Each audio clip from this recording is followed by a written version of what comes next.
Jadi sahabat semua, kita akan masuk ke topik kita. Pelan-pelan dulu ya, sabar. Kita banyak hal yang harus kita bicarakan, bahwa nomor satu saat ini pemerintah sudah mengeluarkan 700 triliun, mendekati 700 triliun untuk perang melawan COVID.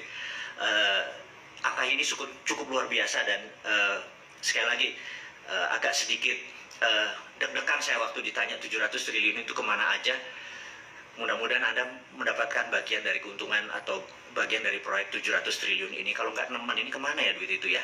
Tapi saya nggak mau mempermasalahkan kemana panjangnya, cuman pernyataan dan pernyataan kritis aja. 700 triliun itu mudah-mudahan perang lawan COVID-nya menang. Nggak setiap hari nambah 1.000 orang yang terpapar gitu ya.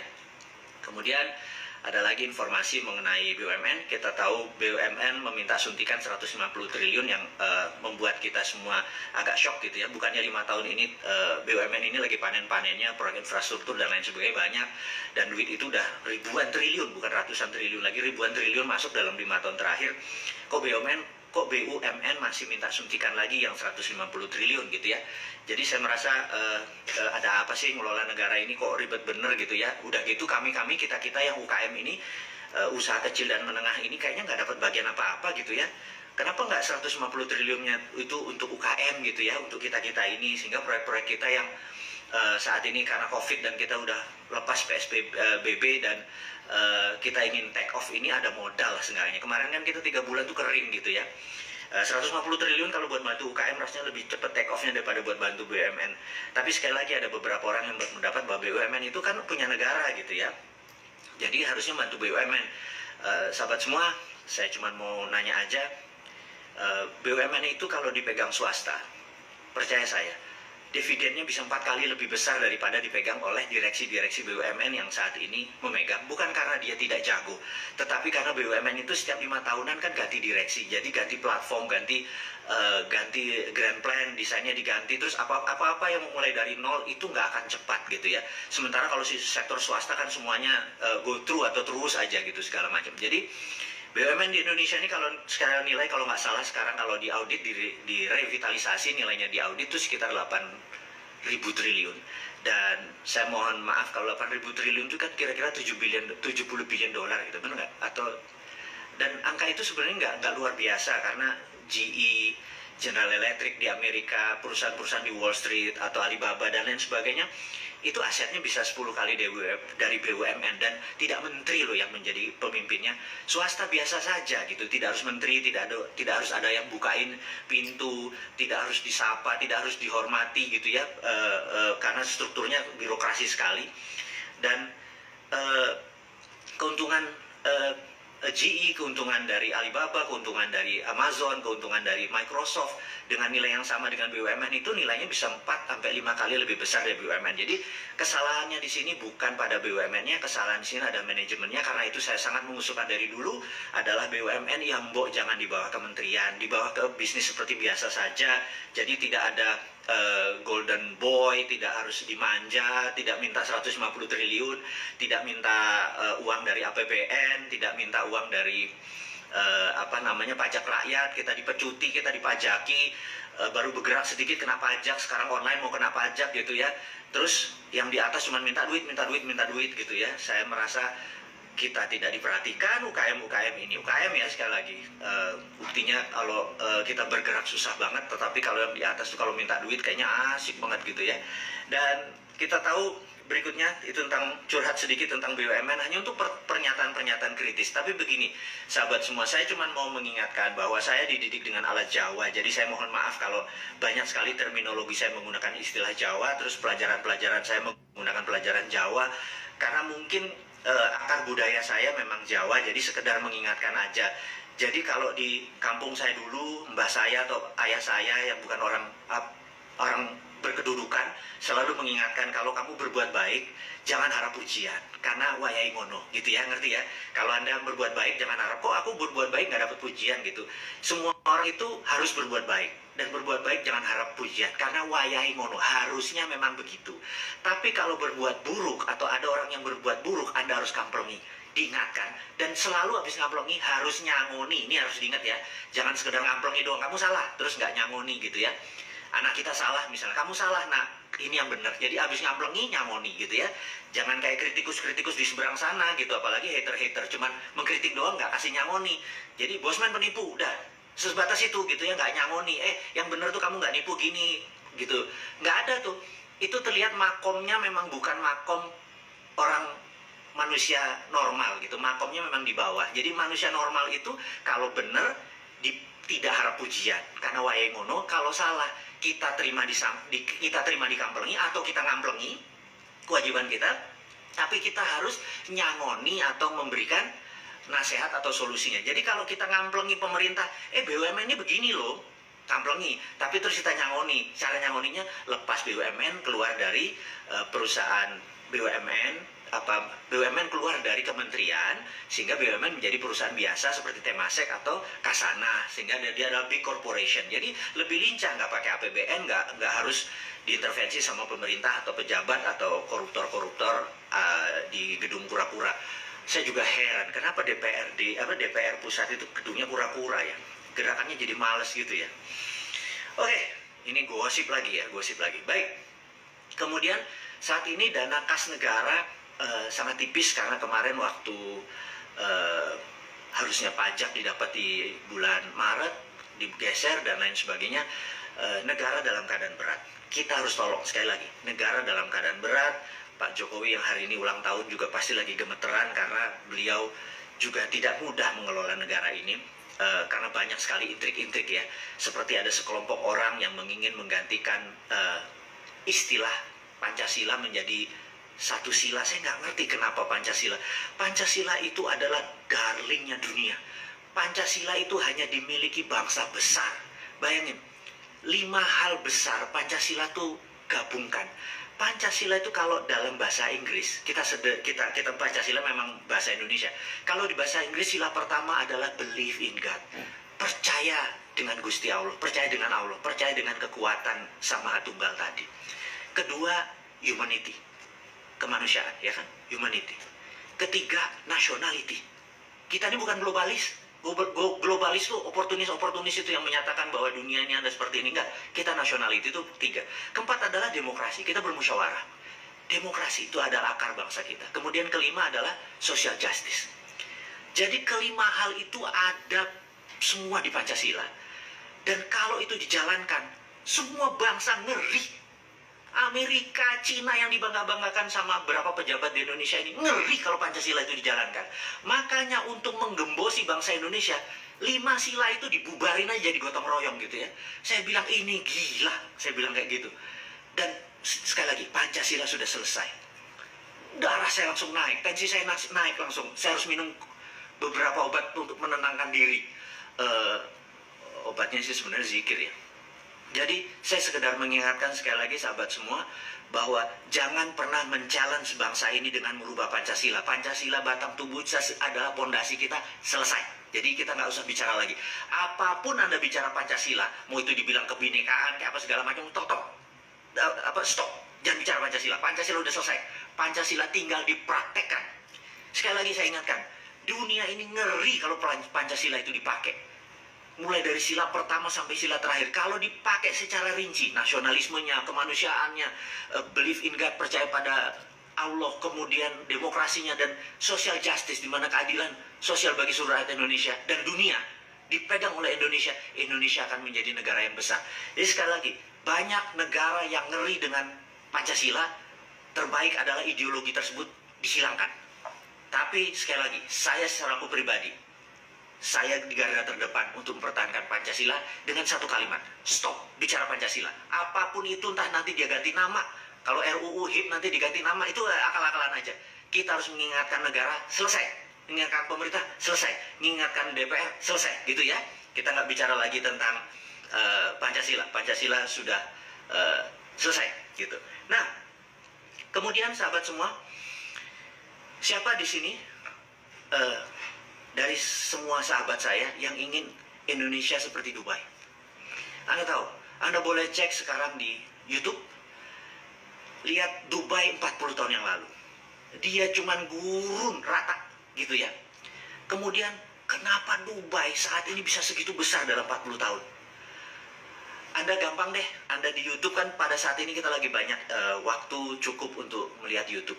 Lihat deh, rumah-rumah di YouTube, rumah-rumah di Dubai, rumah-rumah mewah yang ada di eh, eh, di wilayah Dubai tadi.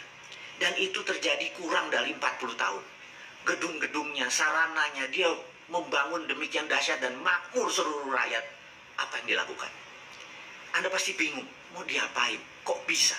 Kemudian Uni Emirat Arab, ya, mau ke Qatar atau ke Cina deh. Anda kalau tahun 90-an ke Cina, sama Cimahi aja gedean Cimahi. Anda tahun 90-an ke Cina, Bogor mah jauh, Bogor lebih gede gitu ya. Tahun 90-an. Tapi 2015 ke atas Anda ke Cina, ke Tiongkok sana, Anda bingung. Karena dulu kota yang namanya Shenzhen yang gedenya cuma segede Cimahi itu sekarang sudah segede Jakarta gitu ya. Kok bisa dalam 20 tahun China membangun negaranya segitu besar? Jadi ada 3 negara yang kita mau diskusi kali ini. Dubai, Uni Emirat Arab, dan Tiongkok. Jadi yang 2 hal dulu yang saya mau diskusikan.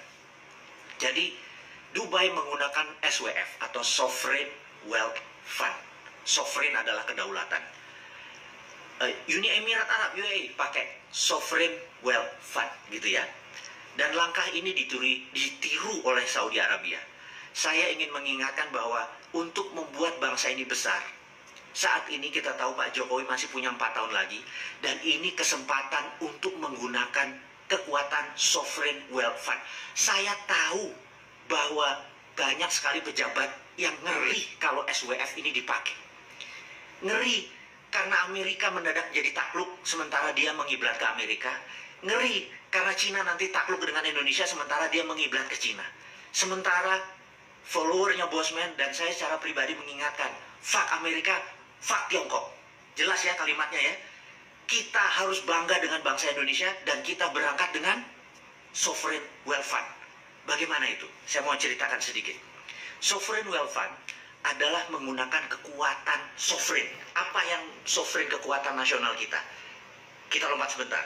Saudi Arabia tahun 2030, rencananya tahun 2030, tapi kayaknya akan dimajukan ke tahun 2022. Saudi Arabia tahu bahwa cadangan minyaknya dan cadangan gasnya akan musnah 40 tahun dari sekarang.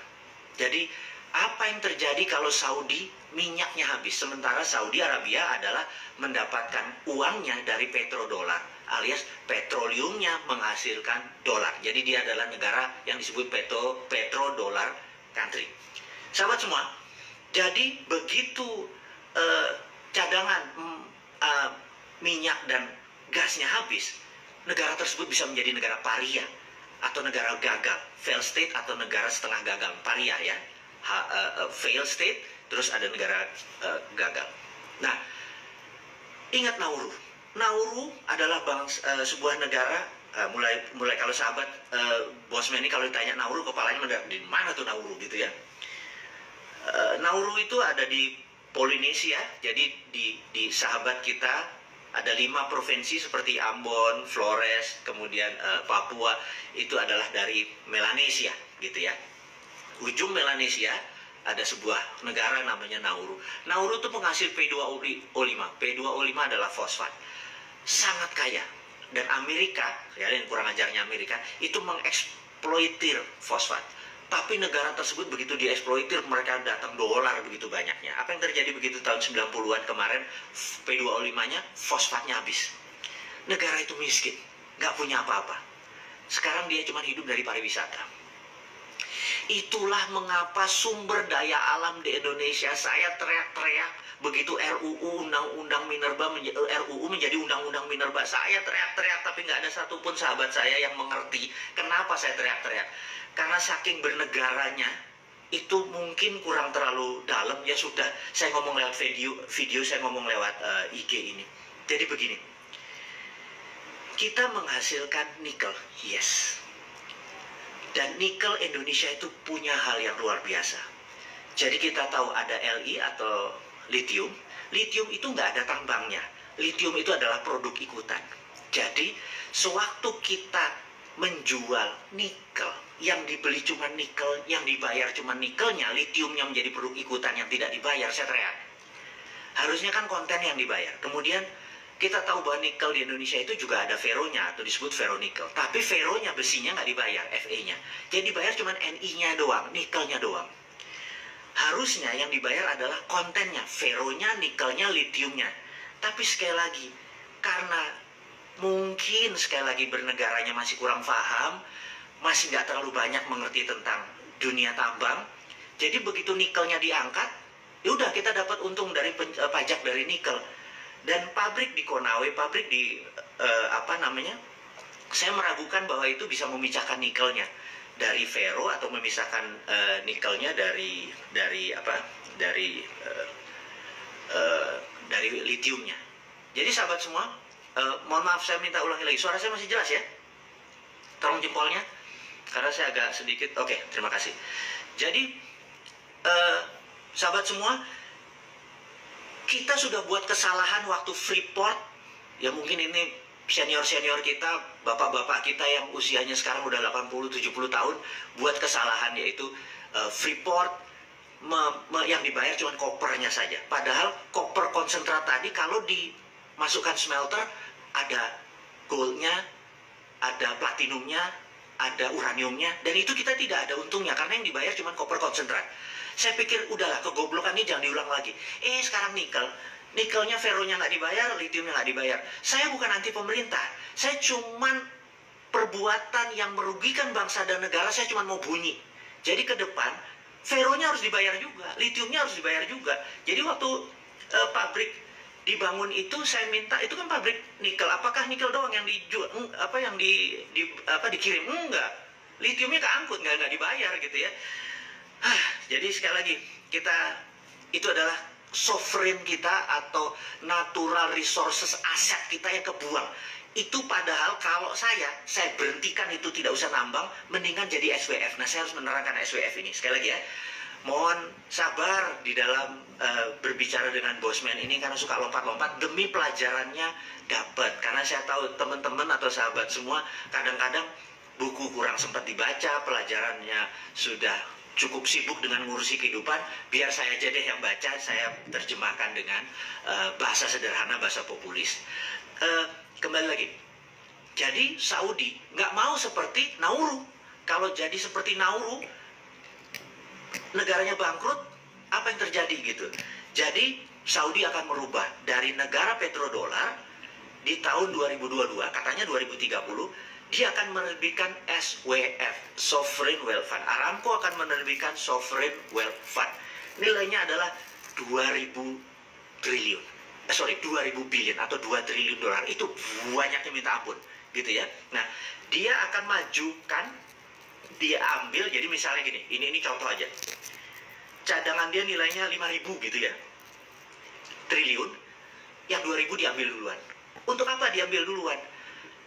Dia akan membuat Saudi menjadi negara yang disebut service country, negara jasa. Negara jasa itu seperti apa?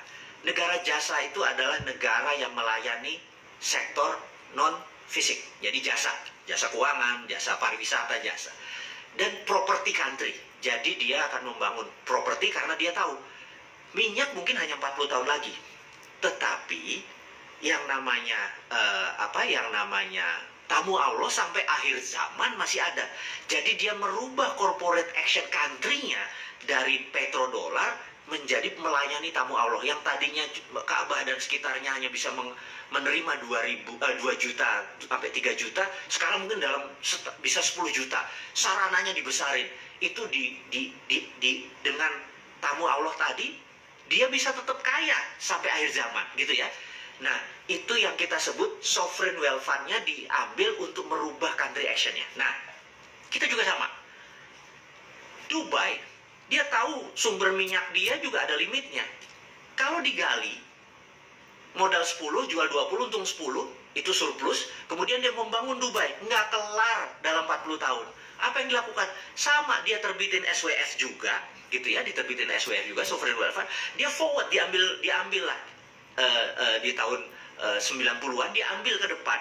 Itulah yang dia buat bangun Dubai menjadi hub dari Timur Tengah. Jadi hub. Jadi kalau kita mau ke Italia, kita mendarat dulu di Dubai. Kita mau ke Amsterdam, diarahkan mendarat di Dubai. Dia menjadi hub country, gitu ya. Secara financial, keuangan di sana dibangun oleh pemerintah Dubai. Secara sarana disiapkan, dan itu semua diambil forward. Nah, sekarang Indonesia bagaimana? Katakanlah kita punya nikel kita diaudit, nikel 1 Indonesia diaudit, katakanlah nikel kita ternyata semuanya itu adalah 5 triliun dolar atau 5.000 billion, ternyata 5.000 billion. Kita ambil 2.000 billion. 2.000 billion itu 10 kali APBN nasional. Lebih kali ya. 15 kali APBN nasional. Jadi kayak APBN Indonesia ini yang memeras pajak keringat rakyat ini, tanpa rakyat bayar pajak diambil semua. Berarti kita dapat duit 15 kali dari APBN. Bayangin ya, di forward. Tapi 20% cadangan nikel kita diterbitkan yang namanya sovereign wealth fund. Siapa yang beli? Gitu ya, siapa yang beli? Misalnya Singapura mungkin beli nggak? Mungkin. Singapura gimana belinya? Karena kan dia nggak punya natural resources. Negara Singapura tidak punya natural resources, sumber daya alam. Jadi dengan membeli sovereign wealth fund Indonesia, dia memiliki sovereign wealth fund juga. Sovereign wealth, bukan fund ya. Sovereign wealth, dia mempunyai kekayaan nasional. Jadi yang tadi, nikel tadi diambil sama dia. Kita mendapat uang dari Singapura tadi, di forward kita membangun. Jadi kalau bisa cadangan nasional kita ini jangan digali buat anak cucu kita. Karena kalau sekarang digali ya cuman untung dari sejebat jadi komoditi, bukan jadi aset. Sekali lagi ini nanti saya biarkan, komoditi itu jadi dagang, jadi market. Tapi kalau menjadi aset itu nilainya jadi lebih besar. Oke, saya lanjutkan ya. Lalu Singapura memiliki sovereign wealth tadi. Untuk apa Singapura? Untuk printing money Singapura, dolarnya gitu ya. Oke, sebagai contoh lagi. Jadi bisa nggak SWF kita ini dibeli Bank Indonesia dengan printing money? Bisa. Jadi kita katakanlah perlu 11.000 triliun yang sekarang ada di tangannya pemimpin kita ini. Printing money aja di Bank Indonesia, dengan SWF-nya tadi dibeli oleh Bank Indonesia, printing money aja. Jadi money-nya ada underlaying-nya. Kita bicara masih nikel ya, sementara kita punya palladium, kita punya osmium, kita punya tantalum, kita punya platinum, kita punya uranium, kita punya segalanya. Mungkin ada 130 unsur di tabel periodik dulu yang kita waktu SMA diajarin, hari libur nanti kita rebus kubis Prancis, HLI. Anda ingat ya pelajaran itu ya, kalau lupa Anda pasti bukan anak IPA gitu ya. Jadi itu semua ada kali 130 unsur di Indonesia ini. Di tabel periodik itu ada, masing-masing diaudit. Itu adalah sovereign wealth kita. Itu adalah national resources aset kita. Itu adalah harta yang sampai akhir zaman masih bisa kita kelola. Tapi sekali lagi kita harus punya grand plan. Uang yang tadi, yang 15 kali dari APBN tadi mau diapain gitu ya. Itu harus masuk sektor produktif. Misalnya anak-anak mudanya sekarang, kita nggak mau pakai Google lagi, kita nggak mau pakai Amazon lagi, kita nggak mau pakai Facebook lagi, kita nggak mau pakai Twitter lagi, kita nggak mau pakai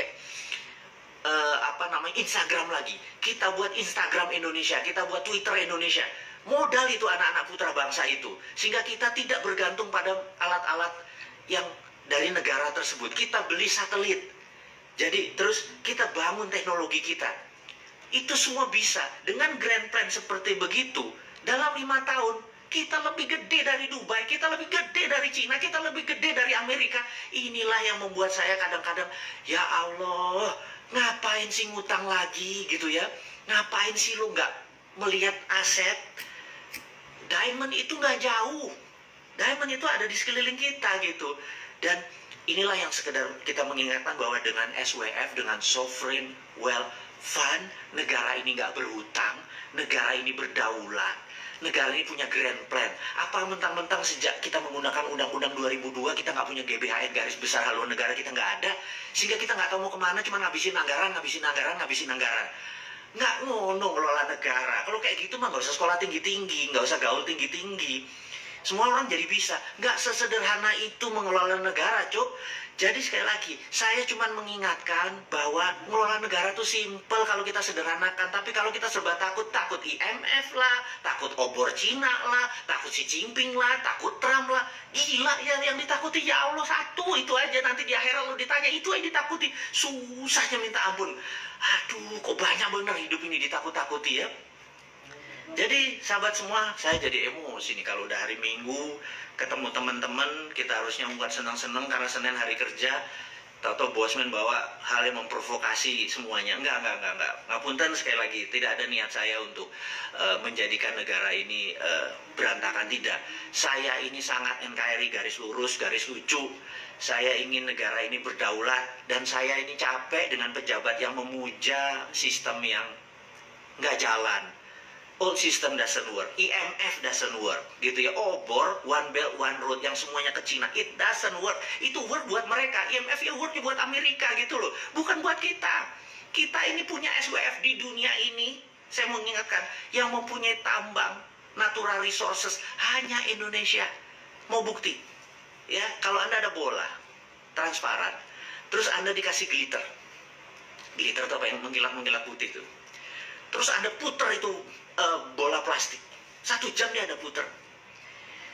Anda tahu bahwa itu glitter itu akan ngumpul di tengah-tengah bola tersebut, gitu ya. Dan sahabat semua, kita ini kalau garis khatulistiwa Indonesia ini megang wilayah yang sangat panjang. Dan sudah miliaran tahun bumi itu berputar, gitu ya. Saya bukan percaya flat earth ya, jadi saya adalah percaya bumi itu putar. Jadi flat earth silahkan Anda percaya dengan yang lain dan nggak ngerti gimana mineral itu ada di Indonesia. Jadi seluruh mineral itu ada di pinggangnya kita, gitu ya. Dan inilah kekayaan yang tidak dimiliki bangsa lain.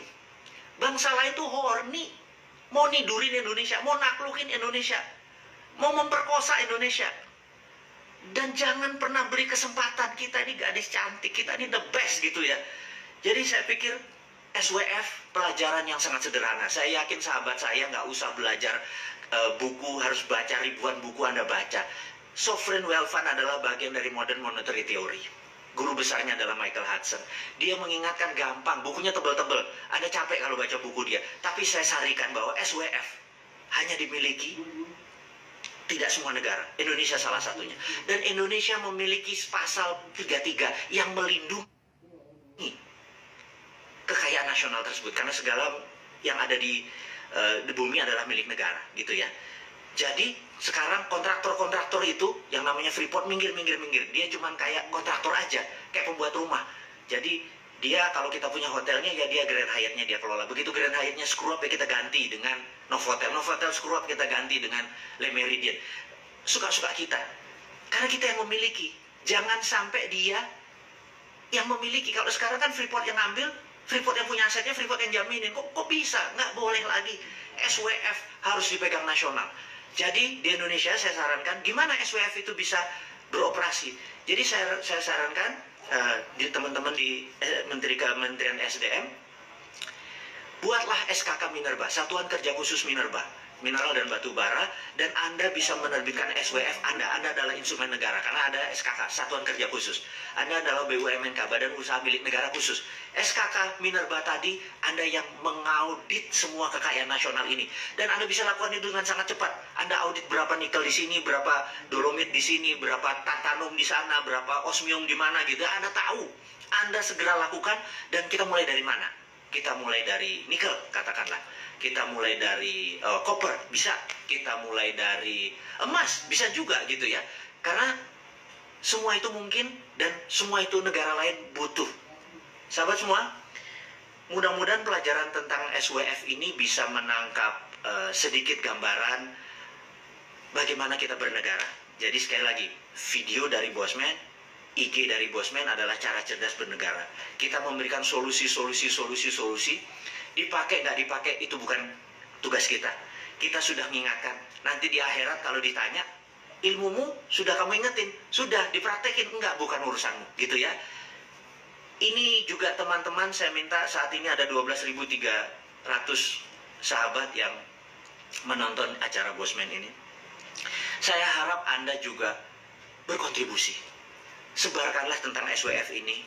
sebarkanlah bahwa potensi kita ini lebih bisa membuat bangsa Indonesia besar. Jadi apa yang membuat bangsa Indonesia besar? Saya ulangi lagi, nomor satu, Pancasila.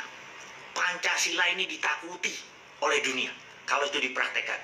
Kedua, SWF kita, karena hanya negara Indonesia memiliki natural resources, aset yang bisa di forward, kita ambil sebagian di muka. Sekali lagi, syarat waktu untuk diambil itu kita harus punya grand plan-nya.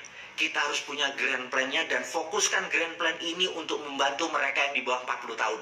Lupakan yang seperti saya yang sudah di atas kepala 5 ini. Lupai, karena sebentar lagi kami sudah nggak ngerti sama kalian yang muda-muda ini. Kalian yang di bawah 40 tahun ini kan 60% penduduk Indonesia. Kalian yang harus mengendalikan. Jangan kalian diperdaya sama orang-orang kayak saya. Kalian harus lebih pinter. Jadi saya hanya memberikan. Bukan untuk saya, untuk Anda. Kalau Anda nggak percaya SWF gimana sih bisa jalanin? Saya nggak percaya itu sama bosman. Nggak apa-apa. Anda pelajari lebih jauh lagi, gitu ya. Anda perdalam lebih jauh lagi. Anda lebih pinter dari saya, gitu. Dan semua harus kita lakukan berdasarkan konstitusional. Jadi kita nggak ingin merubah negara ini dengan cara-cara yang tidak konstitusional. Harus konstitusional, harus produktif, tidak merusak, tidak saling menghujat. Biar buzzer aja nanggung dosanya. Karena nanti begitu bosnya udah nggak berkuasa, buzzer ini gue nggak tahu, dikuliti kali ya sama yang lain. Saya nggak tahu kok bisa hidup dengan sesuatu yang akan mengancam jiwanya beberapa tahun lagi, gitu ya. Nggak enak banget. Tapi ada loh orang yang memilih kayak gitu, mengejek yang lain, mengejek bangsa sendiri, membelah-belah, dan nggak bosen-bosen, gitu ya. Sehingga saya pikir bangsa ini akan terus terbelah karena yang dipiara yang kayak gitu.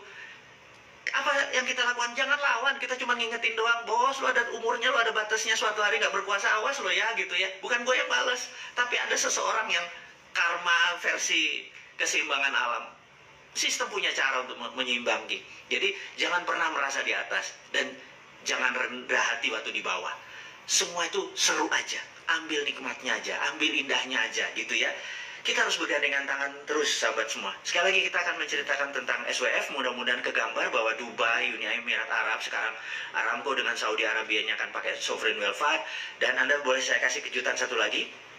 Saya tahu salah satu cita-cita saya adalah gimana caranya Timur Timur balik ke Indonesia lagi tanpa tumpah darah, gitu ya. Jadi caranya adalah dengan cara kita memberikan funding. Kita berikan seperti Cina kayak ke kita. Project kita biayai, semua kita biayai. Sampai mereka tergantung sama kita, mereka jadi pasrah sama kita, akhirnya mereka udah deh balik lagi ke Indonesia tercinta, gitu ya. Dan cara-cara ini sebenarnya cara nyemoni, cara nyindir bahwa kita adalah kayak perpanjangan tangan sebuah negara. Saya nggak sebut negaranya karena nanti disangka saya memprovokasi. Tapi saya memberi contoh aja. Kalau saya punya sovereign wealth fund tadi, kita kasih Timur Timur, kita kasih Timur Timur, akhirnya Timur Timur menyatu kembali. Dan tanpa tumpah darah tentunya. Nah, kalau kita bisa ambil, berarti Indonesia juga bisa diambil sama sebuah negara ya, yang menerima saat ini kita apa-apa, mata uangnya kita pakai mata uang dia, teknologinya pakai teknologi dia, jualnya ke dia, kemudian pasarnya dia, terus kita cuma dapat pajak kecil, gitu ya, terus merasa, woi kita sukses, gitu ya. Babe lu, saya udah lah nggak usah. Anyway, jadi sahabat semua, kita sudah di penghujung diskusi kita di hari Minggu yang mencerahkan ini di PSBB yang bentar lagi kita akan buka. Kita semangat terus. Dan terakhir saya cuma mengingatkan kalau Anda nonton komik Dinaran, yaitu saya lagi iseng, lagi berkreasi. Kemudian ke depan ini saya sangat semangat sekali. Salah satunya adalah diceritain sekarang apa enggak ya?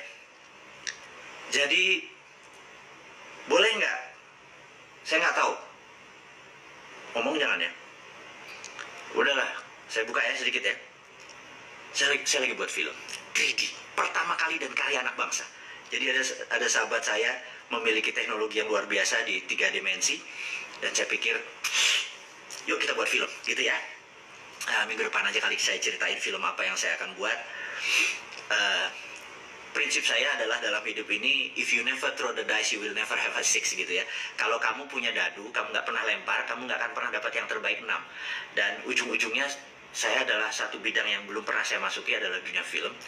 Dan saya mau throw the dice, siapa tahu dapat 6, gitu ya. Dan film ini adalah film 3D karya anak bangsa.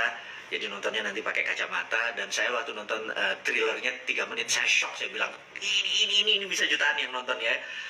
Kalau tahu orangnya keluar dan lain sebagainya, tapi karya anak bangsa. Saya tahu begitu PSBB nanti ini selesai, 3-4 bulan lagi di mana bioskop sudah bisa, produk nasionalnya kan nggak ada gitu ya. Apakah itu Grand Theft Ferrari? Bukan. Ini surprise nih, bukan. Sahabat semua, kita rangkum pertemuan hari ini adalah kita mengingatkan bahwa BUMN kalau bisa membenahi dirinya untuk lebih agresif, kemudian 700 triliun yang saat ini berperang melawan COVID, semoga bermanfaat dan bisa dijelaskan kemana aja tuh duitnya gitu ya. Kemudian kas negara yang saat ini sedikit sekali, tinggal 400 triliun, mudah-mudahan bisa dibantu dengan pajak. Kemudian kita menyarankan, tadi sudah kita ngampleng-ngamplengin, kita nyangoni dengan SWF. Mudah-mudahan dengan SWF kita, Sovereign Wealth Fund, kita menjadi negara berdaulat, negara yang bisa membuat Amerika dan Cina menjadi kayak anak-anak gitu ya. Dan saya pikir akhirul kalam dari saya, terima kasih buat waktunya, sudah sama-sama bersama saya selama 40 menit. Sukses buat Anda semua. Dan sekali lagi, kita Pancasila sudah selesai. Kalau Anda mau beli baju ini, hubungi Mbak Vita, juga nanti ada di Instagram sebagai informasi. Terima kasih sekali lagi, sahabat semua. Wassalamualaikum warahmatullahi wabarakatuh.